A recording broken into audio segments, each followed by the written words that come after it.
Representation अलिकति फरक मात्र हो एसवाईडी मात्र पनि लेखिन्छ एसओवाईडी पनि लेखिन्छ अब sum of the year digit भनेको के निकालिन्छ भने नि यसमा sum of first n natural number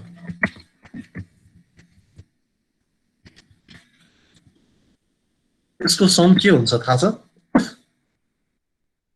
पहिलो n नेचुरल नम्बरहरुको सम के हुन्छ फर्मुला थाहा छ कसैलाई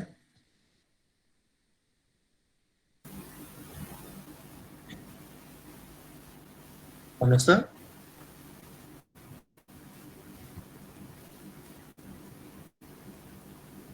थाहा भएन कसैलाई हामीले सिरिज पढ्दाखेरि सिक्वेन्स एन्ड सिरिज भन्ने टपिक पढ्दाखेरि पढेको थियौं होला नि यो फर्मुला हेर्नुस् त n into n plus 1 upon 2 ओ एकदम n plus 1 divided by 2 यो हुन्छ हैन अब यहाँ n नेचुरल नम्बरको सम नै युज गरेर चाहिँ हामीले के गर्छौं रे sum of the year digit factor निकाल्छौं भनेको sum of the year digit number भनेको चाहिँ n plus 1 upon 2 हुन्छ र यसको फ्याक्टर भनेको चाहिँ अहिले हामी क्याल्कुलेट गर्छौं यसको लागि फ्याक्टर क्याल्कुलेसन गरेर त्यसपछि त्यसको depreciation value निकाल्छौं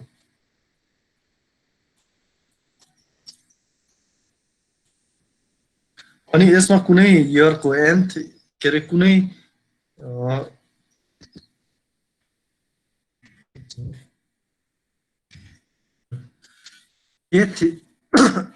kth इयरको depreciation value निकाल्नु पर्यो भने चाहिँ के हुन्छ रे I minus salvage value multiplied by sum of the year digit multiplication factor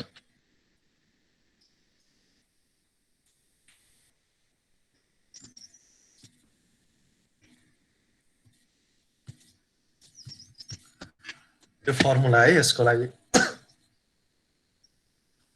कुनै केथ इयरको डेप्रिसिएसन भ्यालु निकाल्नु पर्यो त्यो भयो भने I minus salvage value into sum of the year digit multiplication factor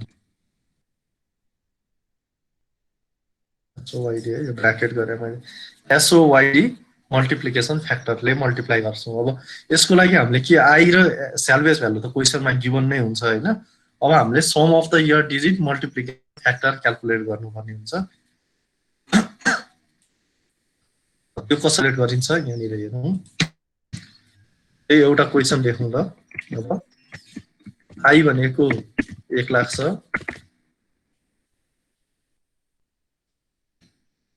त्यसपछि सेल भ्यालु 20000 पछि n equals to 5 years ल यो क्वेशनको लागि sum of the year digit मेथडबाट सँग बुक भ्यालु हरेक वर्षको डिप्रिसिएसन र बुक भ्यालु निकाल भनेर क्वेशन आयो यसको लागि क्याल्कुलेसन गर्ने त टेबल बनाऊ टेबलको फर्स्टमा इन्ड अफ इयर को लागि एउटा त्यसपछि सम अफ द इयर लेख्दैनौ है EO Y को लागि एउटा हैन इन्ड अफ इयर त्यसपछि year in reverse order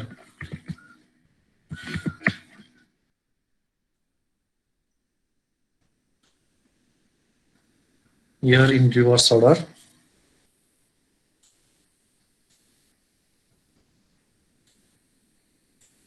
त्यसपछि SOYD depreciation factor एक स्टेप माथि लेखौं त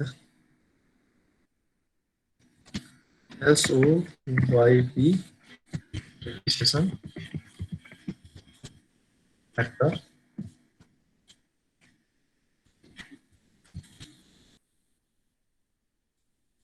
निकाल्छौं हामीलाई चाहिने हेरौं यो मल्टिप्लिकेसन फ्याक्टर हो नि SOYD मल्टिप्लिकेसन फ्याक्टर भनेर भनेको छ। यो भ्यालु चाहिन्छ हामीले पहिला यो क्याल्कुलेसन गर्छौं र त्यसपछि एसोसिएसन भ्यालु निकाल्छौं।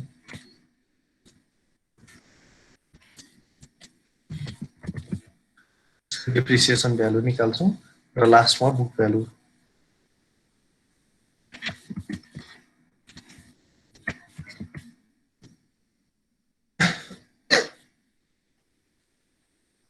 टेबलमा यति कुराहरु छ। यो इयर हेर्यो 5 वर्षको छ 0 1 2 3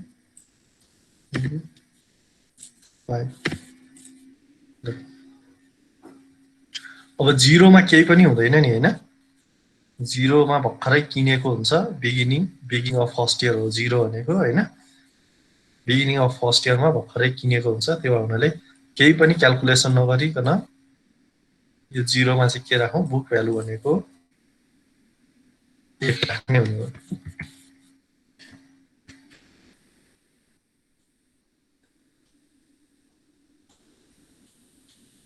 पहिलो वर्षदेखि है 0 मा केही क्याल्कुलेट गर्नु परेन।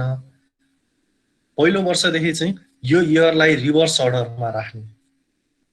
यो रिभर्स अर्डरमा जति वर्ष छ जति सम्म छ अर्डरमा 5 4 3 2 1। Sum of the year digit निकाल्नु पर्यो। यहाँबाट निकालेर यता योवाईबाट यता योबाट निकाले नि हुन्छ हैन। Sum of the year digit भनेको 5 वर्ष छ। यसलाई मैले सम गरे। यसलाई अलिकति लेन्थ लामो बनाउनुस्। अनि त्यसपछि यहाँनिर SOYD हामीले SOYD क्याल्कुलेट गर्ने फर्मुला भनेको चाहिँ sum of first and natural number हैन। n plus 1 upon 2 गर्ने। यो भनेको 5 छ नि। 5 plus 1 2 भनेको 15 हुन्छ। यो जोडेर राखेको है। यो जोडेर 15 हुन्छ।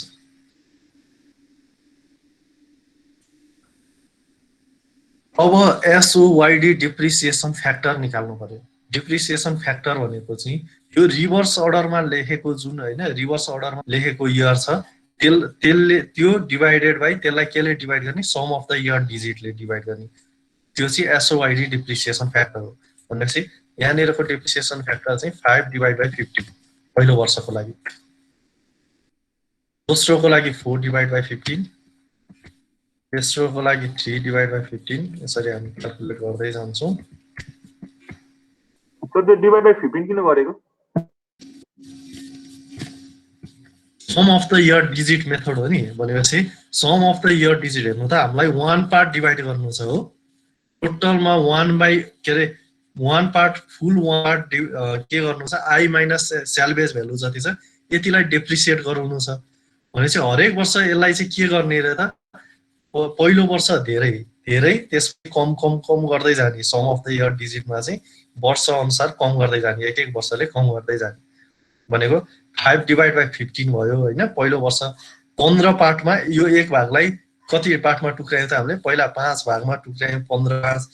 त्यसपछि 4 15 मध्ये 4 भाग त्यसपछि 15 मध्ये 3 भाग त्यस्तै गर्दै गयो भने 1/15 सम्म आउँछ नि। यो भनेको टोटल सम गर्यो भने के हुन्छ त 15/15 भनेको फुल 1 पार्ट डेप्रिसिएट भयो। त्यो भनेको के भयो I minus salvage value depreciation भयो नि टोटल एमाउन्ट। यो एमाउन्ट डेप्रिसिएसन भयो टोटलमा। यो इन्टु यो सबै सम गर्दाखेरि यति नै डेप्रिसिएट हुने भयो हैन त। टोटल डेप्रिसिएसन एमाउन्ट भनेको त आई माइनस स्यालभेज भ्यालु। यो एमाउन्ट चाहिँ यसरी डेप्रिसिएसन गराएको। यो sum of the year digit मेथडले यसरी डेप्रिसिएट गराउने भन्छ। यो मेथड नै त्यही हो है।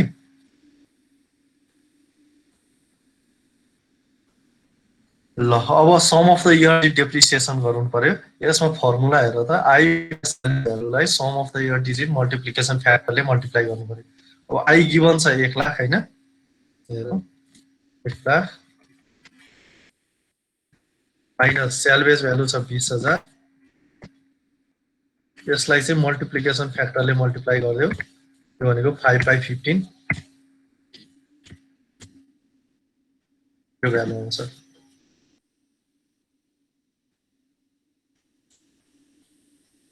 कति आयो त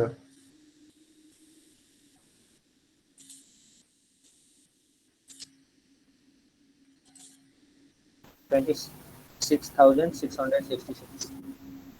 26,667 67. 666.67 यो आयो क्याल्कुलेसनबाट अब बुक भ्यालु निकाल्ने त अघिल्लो वर्षको बुक भ्यालुबाट अहिलेको बुक भ्यालु घटाउने हो यो भनेको 73,333.33 आयो अब फेरि सेकेन्ड इयरमा गए पनि आई माइनस स्यालवेज भ्यालु इन्टु यसको फ्याक्टर भनेको अब यो 80,000 छ नि जुन आई माइनस स्यालवेज भ्यालु भनेको त 80,000 हो 80,000 घटाउनु छ हैन 80,000 लाई के गर्नु पर्यो त यसको फ्याक्टरले 4/15 गर्नु पर्यो यसरी घटाउँदै लानु पर्यो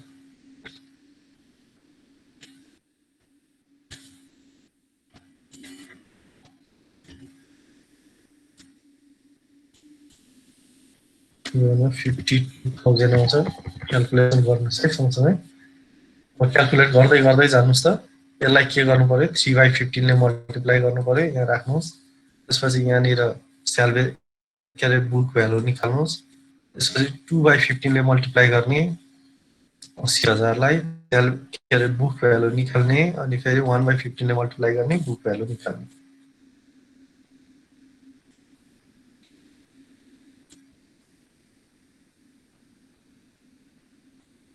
सर यो 80,000 इन्टु यो कसरी गर्नु यो 80,000 भने 1 लाख माइनस 20,000 आई माइनस स्यालवेज भ्यालुलाई नै सधैँ के हो त यसको फर्मुला नै हेर्नुस् त यहाँ माथि कुनै केथ इयरको हामीले निकाल्दैछौँ भने यसमा के छ अघिल्लो वर्षको बुक भ्यालुसँग यो रिलेटेड छैन है अघिल्लो वर्षको डेप्रिसिएसन चाहिँ केसँग रिलेटेड छ आई माइनस स्यालवेजलाई चाहिँ यो फ्याक्टरले मल्टिप्लिकेसन गर्छ त्योसँग मात्र रिलेटेड भयो त्यो हुनाले आई माइनस स्यालवेज भ्यालु भने 1 लाख माइनस 20,000 भनेको 80,000 हैन त मैले डाइरेक्ट 80,000 यहाँ पनि 80,000 सबै ठाउँमा 80,000 नै हुन्छ 80,000 इन्टु 3/15 80,000 इन्टु 2/15 सर यो बुक भ्यालु कसरी निकाल्ने हो त्यो चाहिँ भन्दिनु न बुक भ्यालु भने त प्रिभियस अहिलेको बुक भ्यालु भनेको प्रिभियस इयरको बुक भ्यालु माइनस यो इयरको डेप्रिसिएसन यो 1 लाखबाट 26,666 घटाएपछि 73,333.33 आयो यो भ्यालु घटाउँदा त्यसपछि फेरि योबाट यो घटाउनु पर्यो हैन यहाँबाट यो घटाएपछि के आउँछ त यो भ्यालु आउँछ नि माथिको बुक भ्यालुबाट तलको डेप्रिसिएसन एमाउन्ट घटाइसकेपछि यो इयरको बुक भ्यालु आयो सर यो आई को भ्यालु सधैँ कन्स्ट्यान्ट नै हुन्छ हो भन्नाले अब आई को भ्यालु भने आई को भ्यालु कन्स्ट्यान्ट नै हुन्छ नि आई को भ्यालु भने आई भनेको त इन्भेस्टमेन्ट हो नि त सुरुमा गरेको इन्भेस्टमेन्ट यहाँ मैले बीके लेखा छैन नि हैन बुक भ्यालु लेख्नलाई चाहिँ बीके भनेर लेखा हुन्थ्यो फर्मुलामा यसमा बुक भ्यालु हैन के आई इन्भेस्टमेन्ट हो जुन अघि अस्तितिर हामीले डिक्लाइनिङ ब्यालेन्समा चाहिँ के गर्थ्यौं अघिल्लो वर्षको बुक भ्यालुमा सर्टेन पर्सेन्टेज डेप्रिसिएट गराउँथ्यौं हैन त्यसको डेफिनेसनले नै त्यही भन्थ्यो यसको डेफिनेसनले चाहिँ आई माइनस स्यालवेज भ्यालुमा सम अफ द इयर डिजिटले मल्टिप्लिकेसन गरेर डेप्रिसिएसन गराउँछ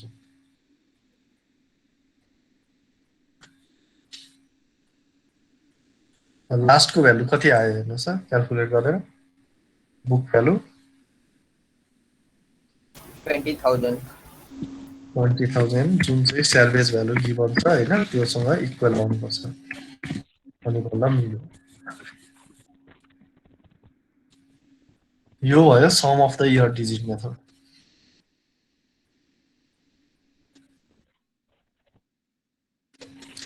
एक्जाममा सबै मेथडहरु तोकेर सोधिरहेको हुन्छ यो मेथडबाट क्याल्कुलेसन गर्नुस् भनेर सोध्छ त्यो सबै मेथड जान्न एकदमै जरुरी छ यो मेथड सक्यो अब हामी अर्को मेथडमा जम्प गरौँ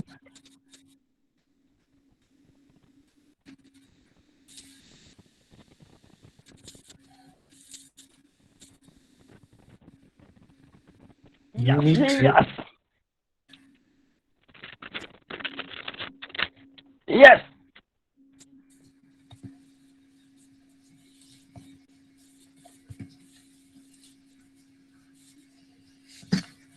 ल यो 6th मेथड है कपी गरौँ त सबैले एटेन्डेन्स गर्न बाँकीहरूले एटेन्डेन्स गरिदिनुहोस् न एकचोटि च्याटमा आफ्नो रोल नम्बर राख्नु सबैले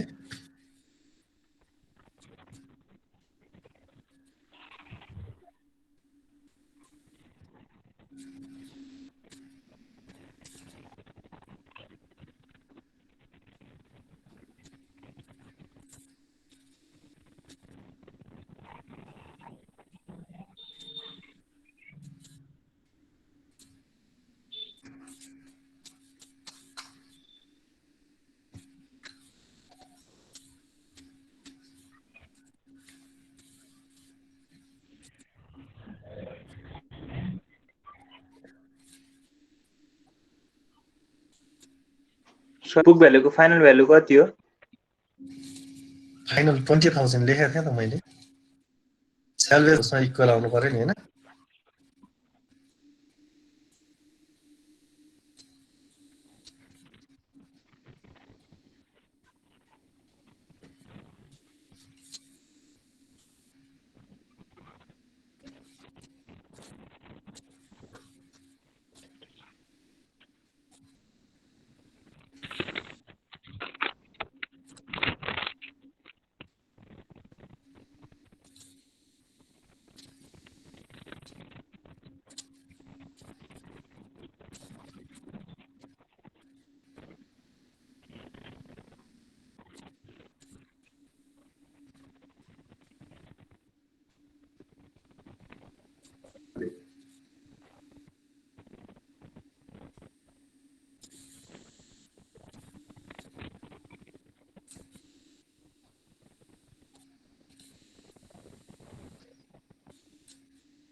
role number 1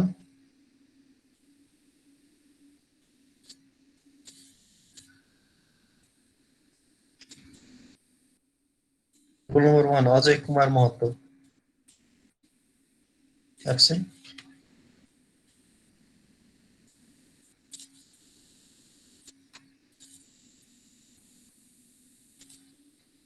roll number 11 Keshav Khadka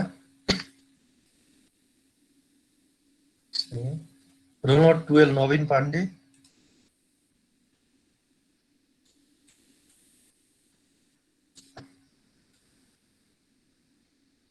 roll number 18 Rahina sir ठीक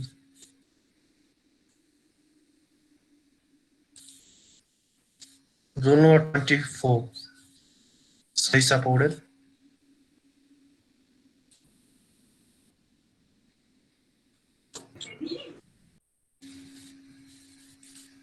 रोल नम्बर 27 सरोज खड्का